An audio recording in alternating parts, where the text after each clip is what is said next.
오늘 유다서 말씀을 가지고 함께 은혜를 나눕니다. 유다서는 시작하면서 유다 스스로가 본인이 나는 야고보의 형제입니다 이렇게 소개를 합니다. 야고보는 초대교회, 특히 예루살렘 교회의 목회자였습니다. 야고보와 유다는 형제 관계예요. 이 형제 두 명만 있었던 것 아니고 요셉이라고 하는 사람과 시몬이라고 하는 사람이 다 이 네 명이 다 형제라고 성경은 소개해요. 이 네 명의 큰 형님이 또 한 분 계시는데 그분이 바로 예수님입니다. 유다는 예수님의 동생인 것이죠. 근데 유다는요, 오늘 유다서를 통해서 나는 예수님의 동생입니다 이렇게 소개하는 것보다도 나는 그리스도의 종입니다, 예수 그리스도의 종입니다 이렇게 본인을 소개합니다. 왜냐하면 이것은 구속사적인 관점에서 자기의 어떤 혈연 관계를 얘기하기보다도 나는 예수 그리스도, 예수님을 그리스도로, 메시아로, 곧 나의 왕으로, 나의 주인으로 믿습니다라고 하는 그 신앙의 고백이 담겨 있는 것입니다. 그리고 유다는 이러한 신앙 고백 속에서 당시의 성도들에게 하나님의 말씀을 나누는데 이제 특별 강의를 하려고 하는 거예요. 편지를 통해서 예수님이 구원자다, 예수님이 메시아다, 이분을 믿어야 우리는 구원받는다라고 하는 복음에 대한 메시지, 그렇게 말씀을 준비했는데 갑자기 그 당시 교회의 상황을 듣고는 이게 아니구나, 내 메시지를 바꿔야 되겠다 해서 급히 말씀을, 그 내용을 바꾸게 됩니다. 그것은 바로 믿음의 도를 위해서 힘써 싸우라 라고 하는 내용의 메시지였습니다. 이 믿음의 도는 예수님을, 예수 그리스도의 복음을 믿고 구원에 이른다 라고 하는 이 신앙을 말하는데, 이 믿음의 도를 자꾸만 흔드는 방해들이 있어졌다는 것이죠. 이런 회방꾼들이 교회에 들어와서 신앙을 흔들어 놓고 있으니 이거를 이제 내용을 바꾸어서 지금 유다서를 기록하고 있는 거예요. 오늘 유다서 1장밖에 없는 짧은 이 성경인데 1장 8절, 9절, 10절에 계속 반복적으로 나타나는 단어 하나가요, 비방이라는 단어가 나옵니다. 이걸 개역 한글 성경에서는 회방이라고 번역하고 있죠. 그러니까 교회에 우리의 신앙을 흔드는, 우리의 신앙을 방해하는 이런 회방꾼들이, 여러 가지 회방의 요소들이 들어와서 우리 교회를 어지럽히고 있다라는 그런 의미입니다. 이 부분에 있어서 유다는요, 적을 알고 나를 알면 백중백승이라고 하는 말이 있듯이 분명히 이 회방꾼들, 그러니까 영적 그 대적에 대해서 우리를 신앙을 흔들어 놓는 그 적들에 대해서 분명하게 확고하게 얘기해주고 있는데, 그들이요 당시에는 여러 가지 회방들이 있었지만 네로 황제 같이 이렇게 외압으로 성도들의 신앙을 흔들어 놓는 사람들도 있었지만, 지금 유다는 그런 상황이 아니라 유다서는 배경이 오히려 은밀하게 아무도 눈치채지 못할 정도로 몰래 들어와서 성도들의 신앙을 이렇게 흔들어 놓는 그런 위협이 있었다는 거예요. 실제적으로 성도들조차도 스스로도 내가 신앙이 흔들리고 있다는 사실조차 모를 정도였어요. 내 신앙이 변질되고 있구나, 아니 이미 변질되어 버렸구나 라는 사실조차 모르는 상황 속에 처한 것입니다. 얼마나 위험합니까? 그러니까요, 마귀가 막 정말 대대적으로 광고하고 엄청나게 또 우리가 저 사람 주의해야 되겠구나 라고 하는 그런 마음을 갖게끔 무슨 뿔 달린 그런 괴물처럼 그렇게 나타난 것이 아니라, 정말 성경에서 이 광명의 천사라고 그러잖아요. 아주 예쁘고 멋있고 호감스러운 얼굴을 하고 그렇게 찾아오는 거예요. 광명의 천사로 나타나서 미혹해 하는 거죠. 그러니까 안 넘어갈 사람이 없는 거죠. 오늘 지금도 마찬가지입니다. 저와 여러분들의 삶에 가만히 들어와서 우리의 신앙을 회방하는 것들이 우리 요즘 오늘날 시대에 우리 신앙생활 속 가운데 너무나 많이 있습니다. 우리가 죄라고 여기지도 못할 정도로 은밀하게 들어와 있습니다. 그러면서 우리도 모르는 사이에 우리 신앙이 자꾸만 변질되어 가고 성도들마저 타락해가는 그런 오늘날을 살아가고 있는 것이죠. 특히 저는 요즘 이렇게 우리가 들고 다니는 스마트폰 있잖아요. 우리 손 안에 가만히 들어와서 우리의 눈과 귀를 즐겁게 하고 나도 모르게 우리의 마음을 우리도 모르는 사이에 뺏어가는 것들, 이 스마트폰이 참 어떻게 보면 우리에게 방해꾼이기도 하겠다. 우리 신앙생활에 있어서 뭐 여기저기서 카톡 울리고 말이죠. 뭔가 좀 하나님 앞에 마음 잡고 예배하려고 그러면 전화벨이 울리고 또 그냥 또 거기에 중독되다 보니까 너무 심취하다 보니까 또 이런 생각 저런 생각이 나서 자꾸만 전화기를 켜보고 열어보고 얼마나 많은 신앙적 방해를 받는지 모르겠다라는 생각을 하지 않을 수 없어요. 뭐 요즘에 우리는 또 전화기를 통해서 너무나 일상적으로 온라인에 접속되어서 인터넷에 접속되어서 살아가니 참 인터넷 준 좋은 영향도 있지만 정말 우리 신앙적으로 봤을 때 많은 회방의 요소들이 방해의 요소들이 그 안에 참 많이 숨어 있다, 은밀하게 우리에게 다가오고 있다라는 사실을 하지 않을 수 없어요. 유다는요 오늘 본문에 보니까 이 가만히 들어온 자들을 또 꿈꾸는 자라고 8절에 기록하고 있습니다. 이들은 환상과 꿈으로 자기의 어떤 은사 그런 것들을 자랑하곤 했어요. 나는 지난밤에 하나님께서 나에게 꿈으로 말씀하셨다 이거예요. 나는 환상을 봤단 말이죠. 그러면서 은근히 자기들이 다른 형제 자매들 지체들보다도 뭔가 영적인 수준이 좀 높다라고 하는 그런 영적 과시를 하는 그런 상황이에요. 그리고 그렇지 않은 성도들, 그렇지 못한 이 교회 지체들을 은근히 좀 수준 낮은 신앙인으로 이렇게 좀 내려보는 그런 경향이 있었어요. 그러니까 자연스럽게 교회 안에 분열의 분위기가 조장이 되는 것이었습니다. 이들은 항상 성령에 붙들려 있다고 그렇게 스스로를 얘기했지만 참 아이러니하게도 그들의 몸은 세상에 붙들려 있었어요. 음욕에 붙들려 있었어요. 마귀에게 사로잡혀 있었던 것입니다. 이것을 아는 유다는요 4절에 이렇게 말합니다. 경건하지 않고 은혜를 방탕한 것으로 바꾸는 자들이었다.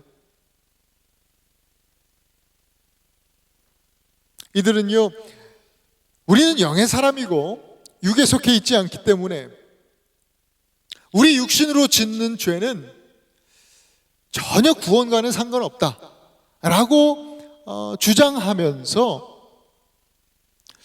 영적인 세계에서 일어나는 구원은 이미 완성됐기 때문에 내가 오늘 육체적으로 짓는 범하는 죄는 사실 이 우리 구원과는 상관없다라고 이야기하면서 육적으로는 끊임없이 하나님 앞에 범죄하고 특별히 성적인 그 문란한 삶을 살아나갔다라는 거예요. 유다는요 계속해서 이 사람들에 대해서 말하는데요 육체를 더럽히며 권위를 업신여기고 영광을 비방하는 자들이다 라고 이야기합니다. 그리고 이 사람들은 사실 예수님을 입으로는 말하고 있지만 사실은 예수님을 부인하는 자다 라고 딱 잘라서 단호하게 말했습니다.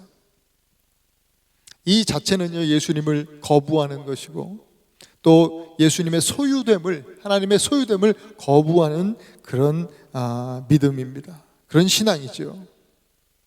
문제는요 이거를 드러내놓고 한다는 게 아니에요. 순종하는 것 같이 보였어요. 그러나 그들은 불순종한 것입니다. 하나님의 소유된 백성처럼 보였지만 사실은 철저하게 세상에 속한 육에 속한 사람들이었습니다. 그러면서 이런 그들의 삶은 끊임없이 성도들에게 악한 영향으로 드러나게 된 거예요. 그러니까 우리 성도들이 순수한 성도들이 자꾸만 세상적으로 물들게 되는 것이죠. 지난주 우리 큐티 예레미야를 묵상하면서 저는 이 시드기야 왕, 이 남유다의 마지막 왕이 등장하는 본문에서 제 눈이 멈추어 섰습니다. 그가 왕이 된 후에 거기 성경에 보니까 여호야킴의 모든 행위를 본받았다. 시드기야가 그렇게 성경은 기록하고 있어요. 여호야킴은요, 그보다 2대 앞선 왕인데 시드기야의 그 형님입니다. 그가 여호야킴이요, 이 하나님의 말씀이 기록된 두루마기 성경을 칼로 잘라버리고 불태웠던 그런 악한 사람이거든요. 너무나 하나님을 정말 반해서 대적하는 그런 상황 속에서 하나님께 불순종했던 그런 왕인데 그의 모든 행실을 따라했다니까요. 참 이거 누구를 본받느냐가 얼마나 우리의 신앙에 중요한지 모르겠습니다. 결국은 이 시드기야가 그 형님의 불순종, 불신앙을 본받아 삶으로 말미암아 비참한 최후를 맞이하게 됐고, 자기 개인적인 역사뿐만 아니라 이스라엘의 역사, 이 남유다가 이제는 완전히 바벨론을 통해서 멸망하게 되는 그러한 비극이 펼쳐지게 된 것이죠. 오늘 유다서에도 이 본받음에 대한 이야기를 하고 있는데 성도들이 자꾸만 악한 영향을 받고 정말 다른 세상에 속한 이 거짓 교사들의 영향을 받고 있으니 여러분 그렇게 하면 안 됩니다라는 그런 경각심을 심어주기 위해서 11절에 보니까 이렇게 기록합니다. 화 있을진저 이 사람들이요 가인의 길에 행하였으며 삭스를 위하여 발람의 어그러진 길로 몰려갔으며 고라의 패역을 따라 멸망을 받았도다. 이 가만히 들어온 자들, 회방꾼들이라고 표현하죠. 이 회방꾼들의 삶을 본받아서 걸었다라는 거예요. 회방꾼들처럼 보이지 않았으니까, 뭐 사기꾼이 사기꾼 이렇게 써서 들어옵니까? 근사해 보이죠. 뭔가 성공한 사람처럼 보입니다. 교회 와서도요, 뭔가 좀 영적으로 좀 앞서 있는 사람처럼 보입니다. 그러니까 따라가고 싶고 본받고 싶고, 실제로 그런 일들이 일어나서 교회가 위기 속에 있었다. 안타까운 일이죠. 그들이 걸었던 길은 뭐냐? 첫째로 가인의 길입니다. 가인은 이 동생 아벨을 죽인 인류 최초의 살인자 아닙니까? 이 흉악한 범죄가 어디서부터 시작했습니까? 그가 예배를 제대로 드리지 않았잖아요. 하나님 말씀대로, 하나님이 명하신 대로 예배를 드리지 않았습니다. 그리고 하나님 앞에 신령과 진정으로 드려야 할 예배를 그냥 그렇게 마음을 다해서 드리지 않았습니다. 그래서 결국 그의 제사는 받지 않으시고 아벨의 것만 받으셨다고 성경은 기록하고 있어요. 그때부터 가인은 자기가 그렇게 예배를 못 드려놓고 거기에 대해서 불평하기 시작하는 거지요. 왜 하나님 편애하냐 이거예요. 왜 이 아벨의 것만 받으시느냐, 그런 원망과 불평이 나오게 되고, 또 아벨 형제에 대해서는 시기와 질투와 미움과 정죄가 나오게 되는 거예요. 그로 인해서 여러분 뭐 성경에 다 기록하지 않지만 그런 시간들이 많이 흘렀을 거예요. 오래 흘렀을 거예요. 그러면서 아벨에게 얼마나 많은 상처를 줬겠냐고요. 결국은 살인까지 가게 되잖아요. 이 가만히 들어온, 이 교회 안에 가만히 들어온 회방꾼들은요, 바로 이처럼 가인의 길, 곧 예배를 소홀히 했던 사람이었다라고 생각해 볼 수 있어요. 정말 이들은 교회는 나오지만 정말 진정한 예배가 없던 사람들이었죠. 이 예배 없는 삶은요, 이들이 속한 공동체 안에 시기와 질투와 미움과 원망, 이런 것들을 만들어냈습니다. 그러니 서로가 서로에게 상처 주는 일이 지속적으로 일어날 수밖에 없습니다. 여러분, 이게 어디서 나온다고요? 바로 예배 없음에서 나오는 결과들이에요. 그러니 우리가 우리 믿는 사람, 믿음의 사람들이 하나님을 예배하는 것이 얼마나 중요합니까? 사랑이신 하나님을 나타내고 드러내는 데 있어서 우리가 예배함은 가장 중요한, 가장 최우선의 우리의 신앙의 정말 첫 걸음이라고 생각합니다. 두 번째, 오늘 발람의 길이 나오죠. 두 번째, 발람의 길. 발람은요, 이스라엘을 저주하도록 이 모압 왕이었던 발락이라고 하는 사람이 돈 주고 사온 선지자예요. 그런데 그의 뜻대로 되지 않았어요. 저주하려고 왔는데 사실은 그냥 축복하게 된 거예요. 말로는, 입술로. 좋게 풀리던 것 같아요. 보니까 잘 됐구나, 그렇게 되는 거, 하나님이 역사하시는구나. 그런데요, 발람의 입장에서 보면 발람은 끝까지 자기가 받을 큰 돈, 이거를 포기하지 않았어요. 결국 꾀를 내죠. 어떻게 하면 저 이스라엘을 하나님에게로부터 돌아서게 할까, 저 사람들에게 저주가 되게 할까. 그러면 하나님의 뜻을 거스르는 일을 하게 하면 되겠구나, 하나님이 싫어하시는 일을 하게 하면 되겠구나 해가지고 발람이 꾀를 내서 모압의 우상들을 섬기도록 만들어요. 그리고 모압 여자들을 이제 통해서 유혹하는 거예요. 그래서 이 이스라엘 백성들이, 남자들이 모압 여자와 성적으로 가늠하게끔, 문란한 삶을 살게끔 그렇게 만들어 버렸습니다. 그게 성경에 말하는 발람의 꾀라는 그런 단어의 내용이에요.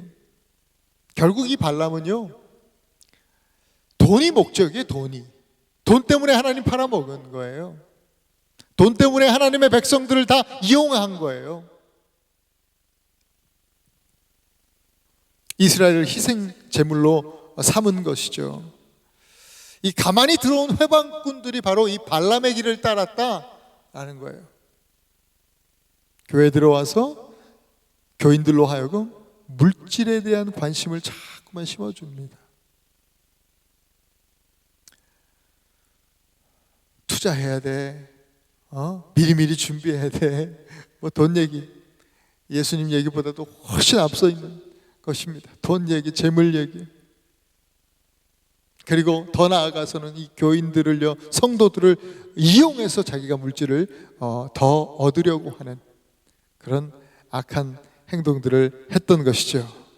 자, 세 번째는 고라의 길이 있어요. 고라의 길. 이 고라는요, 하나님이 세우신 모세에 대해서 당을 만들고 또 250명 그 사람들을 딱 조직을 해서 특공대원들을 만들어요. 그리고 모세에 대항해서 반역, 쿠데타를 일으켰던 사람입니다. 출애굽 공동체는요, 하나님께서 은혜로 애굽 땅에서 이끌어내셔서 하나님이 다 정비를 해주셨어요. 질서를 탁 잡아주셨어요. 가장 우선되는, 가장 이제 그 이스라엘을 인도하는 지도자로 모세를 세우고 대제사장 아론을 세우고, 그리고 그 밑에 모든 레위 지파 제사장들과 또 지도자들을, 지파장들을 착착착 세워가지고요, 얼마나 질서 있게 착착 움직였는지 몰라요. 그런데 고라라고 하는 사람이 이 모세의 리더십에 불만을 느끼고 반역을 하게 된 것이죠. 결국 어느 날 땅이 갈라져서 말이에요, 갑자기 땅이 갈라져서 이 고라와 그 반역자들을 집어삼켰다라고 성경은 말합니다. 산채로 깊은 이 땅속으로 갇혀 또 떨어져 죽고 만 것입니다. 가만히 들어온 회방꾼들이 바로 이 교회의 질서를 어지럽혔던 자들이었다라고 지금 말씀하고 있는 거예요. 당을 만들고 팔을 만들고 사람들을, 교회를 분열시키는, 교회 목회자에 대해서 또 교회의 어떤 장로님, 권사님, 또 집사님, 어떤 부서장들, 또 리더십에 대해서 불만을 갖고 원망을 하고 고라가 당을 만들었던 것처럼 교회의 분열을 일으키는 그런 사람들이 바로 이 가만히 들어온 회방꾼들이었다. 유다는 우리에게 이야기해주고 있습니다. 여러분, 누구를 본받아 사느냐? 너무나 중요한 일입니다. 로마서의 12장 보면 이런 말씀이 있습니다. 2절이죠. 너희는 이 세대를 본받지 말고 오직 마음을 새롭게 함으로 변화를 받아 하나님의 선하시고 기뻐하시고 온전하신 뜻이 무엇인지 분별하도록 해라. 너희는 이 세대를 본받지 말라. 분명하게 말씀하셨지요. 누구를 본받아 살아가느냐에 따라서 우리가 영원한 생명의 삶으로 나아가느냐, 영원한 생명의 문으로 들어가느냐, 아니면 멸망의 문으로 들어가느냐, 이 문제가 달려있다라고 하는 거예요. 유다는 가만히 들어와서 신앙을 회방하는 자들의 그 악함에 대해서 단호하게 이야기하면서 이런 영적 방해들과 맞서 싸우십시오. 믿음의 반석 위에 스스로를 건축하시고 흔들리지 않는 신앙으로 우리 믿음이, 우리 교회가 서야 됩니다. 우리에게 주신 이 하나님 말씀, 이 예수 그리스도의 복음을 주님 다시 오시는 그날까지 끝까지 수호해내야 됩니다 라고 하는 말씀을 하고 있는 거예요. 그것이 이제 구체적으로 20절, 21절 오늘 우리가 읽은 본문에 기록되어 있는데 세 가지 말씀이에요. 첫째로 성령으로 기도하라 했습니다. 성령으로 기도하라. 여러분, 이거는요 형식적으로 또 기복적으로 기도하라는 말씀이 아니라 성령 안에서 기도하라는 거예요. 성령 안에서 기도하라는 말씀인데요, 성령 안에서의 기도는 순종을 위한 하나님의 능력을 구하는 기도예요. 이건 아브라함이 걸었던 예배의 길이에요. 가인이 걸었던 그 불순종의 길, 또 예배하지 않는 길이 아니라 정반대의 길이죠. 아브라함의 그 걸었던 예배의 길이라고 표현할 수 있겠어요. 여러분, 우리는 가인의 길이 아니라 아브라함이 걸었던 그 예배의 길, 순종의 길을 걸어야 됩니다. 그 길의 실체는 바로 예수님이 걸으셨던 십자가의 길입니다. 아브라함이 이삭과 함께 올랐던 그 모리아 산이 예수님이 십자가 지고 오르셨던 그 골고다 언덕임을 여러분 아십니까? 놀라운 역사 아시죠? 놀라운 일이죠. 이 일을 위해서 예수님이 기도하셨던 것을 우리는 압니다. 이 십자가 골고다 언덕을 오르시기 위해서 예수님은 겟세마네 동산에서 눈물을 흘리시고 또 땀방울이 핏방울이 되는 그런 정말 모든 그런 마음을 다한, 그 중심을 다한 기도를 하나님 앞에 올리셨어요. 성령 안에서의 기도를 한 거예요. 그 기도가 어떤 기도예요? 하나님, 나에게 뭐 주세요, 뭐 주세요, 뭐 주세요 하는 기복의 기도가 아니라 뭐예요? 주님, 내가 이 사명, 이 구속의 사명, 이 십자가, 이것을 질 수 있도록, 잘 감당할 수 있도록 주님, 아버지 내게 힘 주세요. 함께 해주세요. 도와주세요. 이걸 구한 거죠. 여러분, 요즘 우리가 코로나 사태, 이 제2차 팬데믹이 시작되었다고 해도 과언이 아닌데 참 어려운 시기를 지나고 있습니다. 참 참담한 시간을 지나고 있습니다. 그러나 이것을 통해서 우리가 얻은 것 있어요? 뭐예요? 우리는 언제나 어디서나 어떤 상황 속에서도 하나님 앞에 예배 드릴 수 있다. 이 놀라운 축복을 깨달았습니다. 여러분, 이 축복이요 정말 주님 오시는 그날까지 계속해서 경험되어질 수 있기를 원합니다. 매일매일 우리의 삶에, 저와 여러분들의 삶에 개인 예배가 살아나기를 소원합니다. 그러려면 여러분, 성령으로 기도하지 않고는 이거는 가능하지 않습니다. 성령 안에서의 기도가 사라진다면 우리의 예배의 삶은 사라져 버리게 될 것입니다. 성령 안에서 우리가 기도하지 않으면 우리는 이 코로나 팬데믹 상황 속에서 한없이 게을러질 수 있습니다. 학교도 안 가죠, 회사도 안 나가죠, 집에서 다 하면 되는데요. 신령과 진정의 예배는 사라지고 형식적이고 기복적인 껍데기 예배만 남게 될 거예요. 그러나 간절히 소원하는 것은 이 코로나 사태로 인해서 우리의 예배가 더 깊어지기를 원합니다.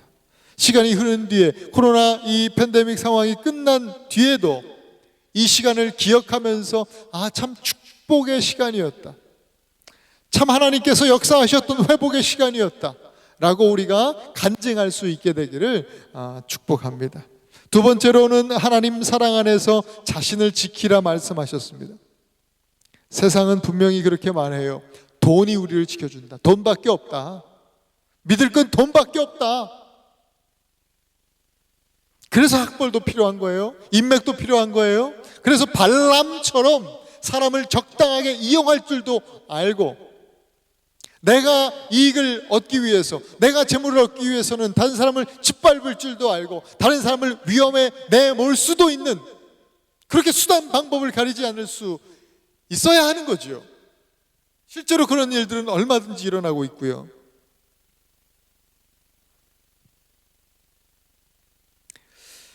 돈을 벌어야 하기에 교회에 나와서 또 하나님 앞에 기도해요. 바뀌었어요, 주종이. 돈 때문에 하나님 앞에 나와 기도하는 거예요. 돈 때문에 하나님이 필요한 거죠. 여러분, 바로잡아야 돼요, 이 순서를.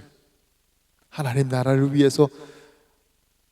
그래서 필요한 것이 돈이어야지.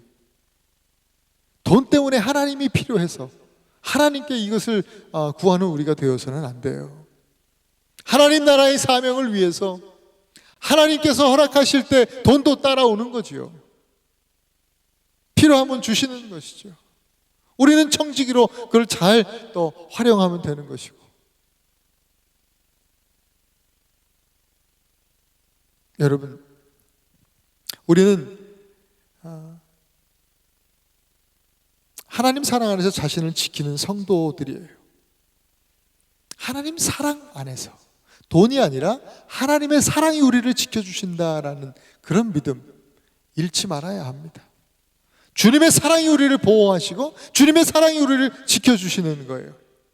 이 믿음을 욥은 갖고 있었습니다. 욥은요, 당시에 동방의 거부였어요. 이 욥처럼 돈이 많은 사람을 찾아보기 힘들 정도로.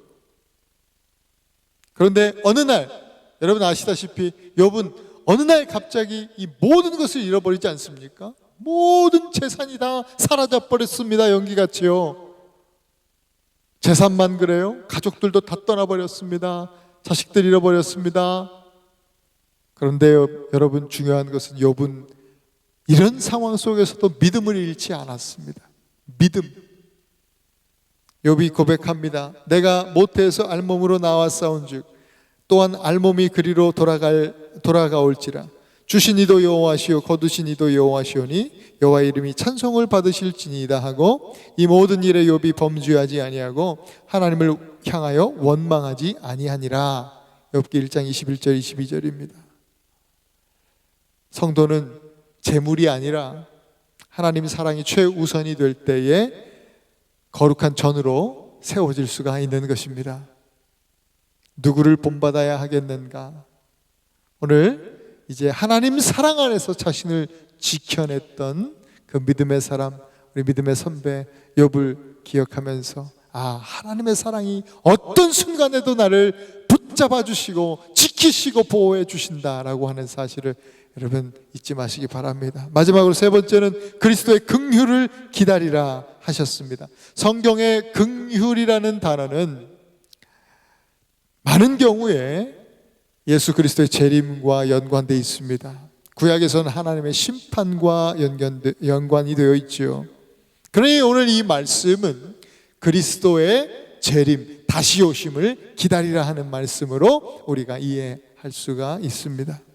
소망을 가지라는 말씀입니다. 지금 어떤 상황이라도 사업이나 또 학업이나 하는 일이 뜻대로 되지 않는 그런 상황, 또 경제적인 상황도 어렵고 때로는 이런 코로나 팬데믹 상황 속에서 뜻하지 않은 질병에 걸려서 건강 문제가 생기고, 또 어떤 사람들은 사랑하는 사람들을 잃고 상실감에 빠지게 되고 실망하고 좌절하는 일도 일어납니다.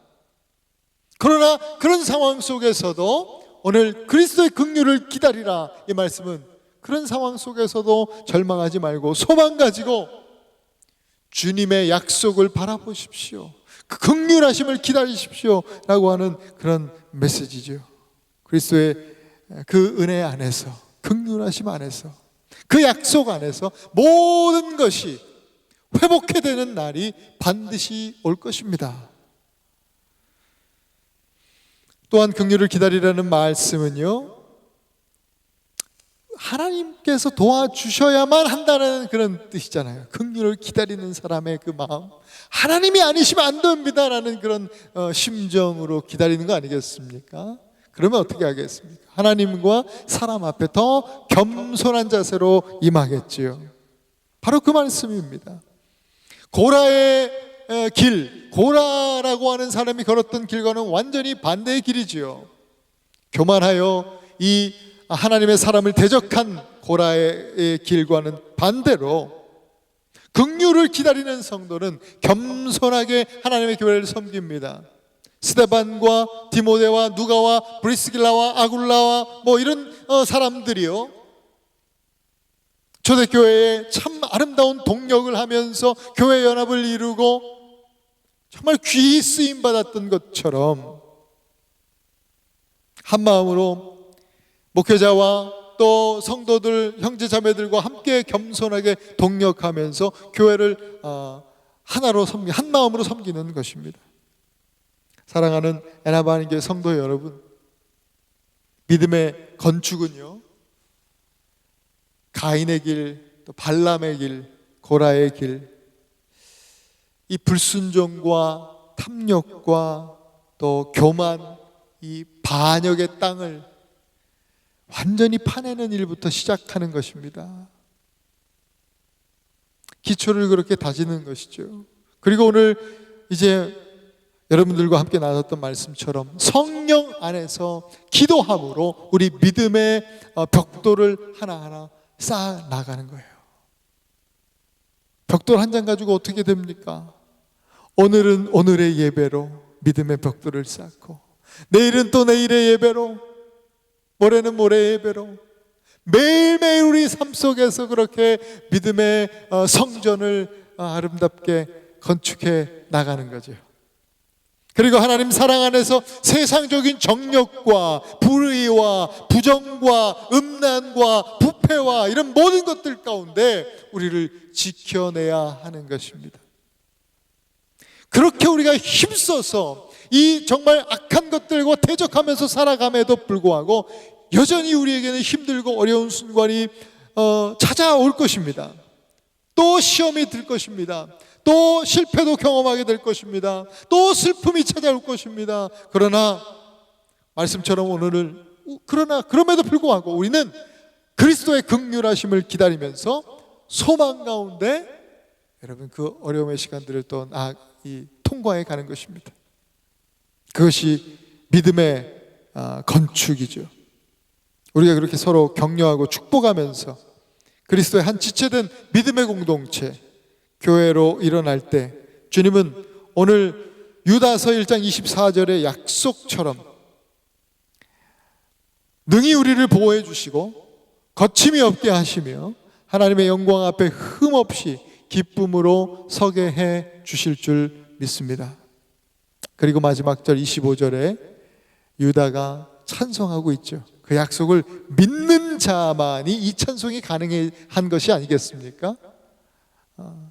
그 놀라우신 하나님의 약속을 거기에 대한 믿음이 없다면 이 찬송이 어떻게 나올까 싶습니다. 오늘 우리도 24절의 이 약속과 25절의 이 찬송을 한번 같이 선포하고 오늘 말씀을 마무리했으면 좋겠습니다. 24절, 25절 다 같이 읽겠습니다.